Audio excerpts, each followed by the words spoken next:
बाळांसाठी आहार रवा आणि ड्रायफ्रूटची खीर आपण बनवणार आहोत। 2 चमचे रवा, 1 चमचा ड्रायफ्रूट पावडर, 1 चमचा गूळ, अर्धा कप दूध, 1 चमचा गाईचं तूप। पाणी आधी गरम करून ठेवायचं आहे। एका पातेलीमध्ये तूप गरम करून त्याच्यात रवा टाकून रवा चांगला खरपूस असा भाजून घ्यायचा आहे।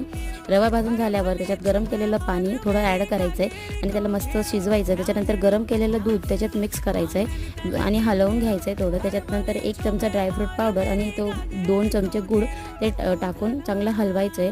थोडं थोडं पाणी टाकून त्याला शिजवू द्यायचं आहे आणि त्याची कन्सिस्टन्सी आपल्याला पातळ हवी किंवा थोडी जाड हवी ते बाळाच्या खाण्यानुसार आपण त्याची कन्सिस्टन्सी ठेवायची आहे। थोडं थोडं पाणी ॲड करून ते बघत राहायचं आणि तिला चांगली शिजू द्यायची।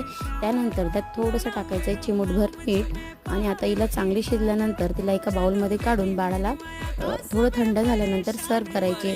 खूप छान असा हा आहार आहे। बाळाचं वजन देखील याने वाढत असतं आणि बाळ आवडीने